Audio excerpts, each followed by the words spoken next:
Hello viewers, I doctor SBK Lal welcome you all in my YouTube channel. मेरे YouTube channel में आपका बहुत बहुत स्वागत है। अगर आप इस चैनल पर नए हैं तो चैनल को लाइक शेयर और सब्सक्राइब कर लें, ताकि विविध विषयों से संबंधित वीडियो जो मैं इस पर डालते रहता हूं उसका नोटिफिकेशन आप तक आसानी से पहुंचे। आज हम आपके लिए लेकर के आए हैं जो बार मैग्नेट को जो हम तुलना करते हैं सोलेनाइड से, इस पर ये वीडियो है। तो बार मैग्नेट जो सोलेनाइड के इक्विवेलेंट मैग्नेटिक फील्ड प्रोड्यूस करता है, तो मैग्नेटिक फील्ड कितना होता है उसको हम कैलकुलेट करते हैं। तो सोलेनाइड का हम एक स्मॉल सा लेते हैं एरिया dx, और मतलब ये मैग्नेट जो है तो उसके सेंटर को O से डिनोट करते हैं, और फिर वहाँ से P पॉइंट पर कितना मैग्नेटिक फील्ड होता है उसको हम कैलकुलेट करते हैं। तो यहाँ पर जो हम कैलकुलेट करेंगे, सोलेनाइड का एक एरिया स्मॉल एरिया लेते हैं, और पॉइंट P पर एलिमेंट के कारण जो मैग्नेटिक फील्ड बनता है उसको हमको कैलकुलेट करना है। तो इसको हम B से डिनोट करते हैं, और इस तरह से हम कैलकुलेट करेंगे। तो कैलकुलेट करने से पहले थोड़ी सी चर्चा कर लेते हैं कि सोलेनाइड क्या होता है। तो एक हम खोखला सा बेलन लेते हैं, और ये जो खोखला सा बेलन होता है, सिलेंडर होता है, वो मतलब उस पर हम इंसुलेटेड वायर को लपेट देते हैं स्प्रिंग जैसा। और जब उसको हम लपेट देते हैं तो इसी डिवाइस को हम सोलेनाइड कहते हैं। तो इसमें क्या होता है कि टर्न्स जो होता है, जो फेरा जिसको जो लपेटन होता है, वो एक दूसरे से अलग होते हैं, लेकिन एक दूसरे के बहुत नज़दीक होते हैं, अगल बगल में होते हैं। और जिस पर हम लपेटते हैं वो भी क्या होता है, तो इंसुलेटेड जो हमारा सिलेंडर होता है, इंसुलेटेड होलो सिलेंडर होता है, खोखला वो बेलन होता है। और फिर जो सोलेनाइड के एक सिरे को एक प्लस टर्मिनल से और दूसरे को माइनस टर्मिनल से जोड़ देते हैं और स्विच को ऑन कर देते हैं, तो क्या होता है कि सोलेनाइड से धारा प्रवाहित हो जाती है। तो सोलेनाइड के भीतर और उसके आसपास चुंबकीय क्षेत्र उत्पन्न हो जाता है, मैग्नेटिक फील्ड उत्पन्न हो जाता है। तो ये जो सोलेनाइड है उसके भीतर जो चुंबकीय क्षेत्र उत्पन्न होता है वो कांस्टेंट होता है, और उसकी जो दिशा होती है वो सोलेनाइड के एक्सिस के पैरेलल होती है। और मतलब जो मैग्नेटिक फील्ड होता है उसका दिशा हम मैक्सवेल के राइट हैंड रूल से प्राप्त कर सकते हैं। अगर हम मतलब सोलेनाइड को दाहिने हाथ से इस तरह पकड़ते हैं कि उंगली जो है उसकी जो उंगली जो है सो धारा के दिशा में हो, करंट फ्लोइंग के दिशा में हो, तो अंगूठा क्या बतलाएगा, तो मैग्नेटिक फील्ड के डायरेक्शन को बताएगा। और मतलब इसमें हम देख सकते हैं कि अंगूठा का जो दिशा है और नॉर्थ पोल के दिशा को इंडिकेट करता है।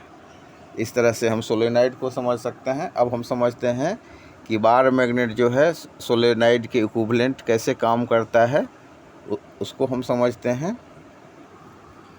और इसको समझने के लिए क्या कर रहे हैं, तो हम जो एक स्मॉल एलिमेंट dx लेते हैं, और मतलब जो है ये सोलेनाइड का वो हम जो मैग्नेट के भांति ट्रीट करता है। तो उसका जो ये यहाँ पर हम देख सकते हैं कि ये वो जो है ओरिजिन हो गया, इससे हम P पॉइंट पर हम मैग्नेटिक जो ये है हमारा फील्ड उसको कैलकुलेट करेंगे। तो सोलेनाइड कैसा व्यवहार करता है, तो बार मैग्नेट की तरह व्यवहार करता है। तो इसको हम लिख सकते हैं, solenoid behaves like a bar magnet, current carrying solenoid behaves as a bar magnet, and to demonstrate the similarity let us calculate axial field of a finite solenoid carrying current. अब यहाँ पर जो n हम देख रहे हैं small n, वो क्या बताता है, तो number of turns per unit length को बतलाता है। और मैग्नेटिक फील्ड कितना होता है, तो B इसको हम लिख सकते हैं B बराबर mu note 2 NiA² upon A² plus R² 3/2। अब जो एलिमेंट्री सर्कुलर कॉइल का जो लेंथ है dx, तो उससे हम x डिस्टेंस पर जो हमारा सेंटर ऑफ सोलेनाइड है, अब dB का मान कितना होगा, तो mu naught upon 2 n dx I a square upon a square plus r minus x square. इसको हम पूरा का पावर 3/2 लिखेंगे। और जब आर एल से बहुत ज़्यादा होगा और एक्स आर से बहुत छोटा है तो हम ए को भी नेगलेक्ट कर सकते हैं और एक्स को भी। इस हिसाब से हमारा बनेगा मैग्नेटिक फील्ड, जो स्मॉल मैग्नेटिक फील्ड है जिसको हम डीबी से डिनोट करते हैं। तो हम लिख सकते हैं डीबी बराबर mu naught upon 2 n d x into I a square upon r square का होल का पावर हो जाएगा 3/2। और इस तरह से डीबी बराबर हम लिख सकते हैं mu naught upon 2 n d x into I a square upon r cube. तो यहाँ पर जो हमारा नंबर ऑफ टर्न्स है एलिमेंट्री सर्कुलर कॉइल में, उसको हम लिख सकते हैं एन डी एक्स से। और m क्या है, तो m due to elementary coil at a point p। तो m जो होगा हमारा m due to elementary coil at point p। तो मतलब मैग्नेटिक फील्ड जो हमारा बन रहा है पॉइंट p पर, तो उसको हम dB से डिनोट करते हैं। और dB का वैल्यू कितना होगा, तो mu naught upon 2 n d x I a square upon a square plus r minus x के स्क्वायर। उसको हम होल का कर देंगे 3/2 पावर। अब फिर हम इंटीग्रेट करेंगे। तो इंटीग्रेट हम लिखेंगे कि integration over integration of dB। तो इसको ये उसके बाद बराबर mu naught upon 2 n I a square upon r cube. और फिर dx को इंटीग्रेट करेंगे -l से +l तक। तो इस तरह हमारा बन जाएगा b बराबर mu naught upon 2 n I a square upon r cube x -l to l। फिर हम एक बार x का वैल्यू लेंगे l, दूसरे बार लेंगे -l। तो इस तरह से हमारा बनेगा b बराबर mu naught upon 2 n I a square upon r3 r cube. ये हो जाएगा हमारा l माइनस l। तो इस तरह हम मैग्नेटिक फील्ड का जो वैल्यू प्राप्त करेंगे वो हो जाएगा b बराबर mu naught upon 2 n I a square r cube into 2l। अब यहाँ पर n क्या है, स्मॉल n, तो नंबर ऑफ टर्न्स हो गया। और इस तरह से हमारा जो मैग्नेटिक फील्ड होगा वो होगा mu naught upon 2r n I a upon r cube. अब यहाँ पर एन आई ए क्या हो गया, तो मैग्नेटिक डाइपोल मोमेंट। तो इस तरह से हम मैग्नेटिक फील्ड को कैलकुलेट कर सकते हैं। और फाइनली ये होगा हमारा b बराबर mu naught upon 4r 2m upon r cube on axial position. तो एक्सियल पोजीशन पर हमारा जो मैग्नेटिक फील्ड कितना होगा, तो b ये बराबर हो जाएगा mu naught upon 4r 2m upon r cube. तो ये हो गया हमारा magnetic field due to bar magnet at the axial position. तो इस तरह से हम इसको समझ सकते हैं। अब at a point outside the solenoid the magnetic field due to neighbouring loops opposes each other and at a point inside the solenoid the magnetic field are in the same direction. As a result of it, the effective magnetic field outside the solenoid becomes 0, whereas the magnetic field inside the solenoid becomes strong and uniform and acting along the axis of solenoid. तो इस तरह से solenoid के अंदर magnetic field ज्ञात करने के लिए हम एम्पियर सर्कुलर लॉ का उपयोग करते हैं। और मतलब n होता है नंबर ऑफ टर्न्स, I होता है current flowing through solenoid, total number of turns in length l को हम डिनोट कर सकते हैं NL से। और इस तरह से हमारा the line integral of magnetic field induction B over the closed path PQRS।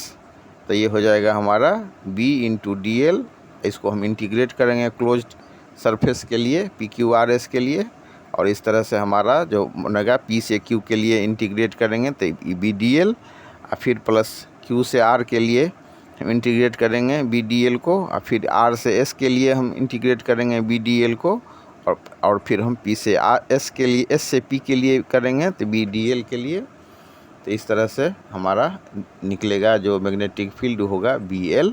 तो total current through the rectangle PQRS हो जाएगा समेसन I बराबर number of turns in the rectangle current.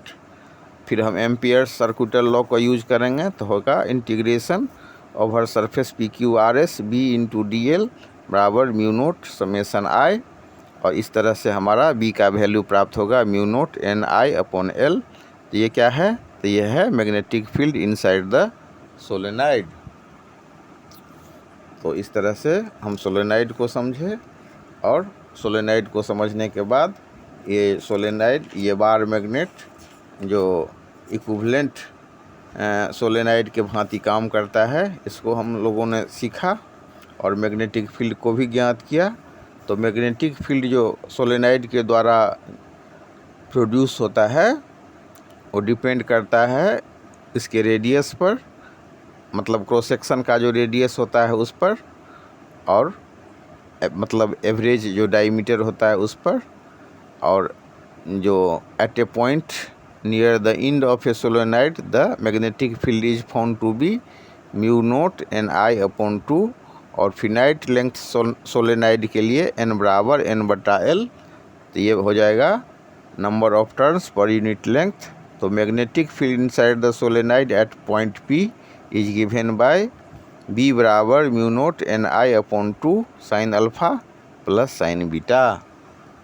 तो इस तरह से हम सोलेनाइड को समझा, और मैग्नेटिक फील्ड जो होता है वो पॉइंट P पर, उसको हम निकाल लें। इसके लिए हम एक एरिया लिए स्मॉल सा dx लिए। तो पॉइंट P पर एलिमेंट के कारण जो मैग्नेटिक फील्ड बनता है उसको हम कैलकुलेट किए। तो इसके लिए आपको समझना होगा 2L R A और मतलब पॉइंट P और dx। तो इन सब चीज़ को अगर हम बढ़िया से समझ लेते हैं तो पॉइंट P पर जो है हम मैग्नेटिक फील्ड को निकाल सकते हैं। और इस एक्सियल पोजीशन पर हमारा मैग्नेटिक फील्ड बनेगा B बराबर mu naught upon 4R 2M upon R Q. तो इस तरह से हम इसको समझ सकते हैं।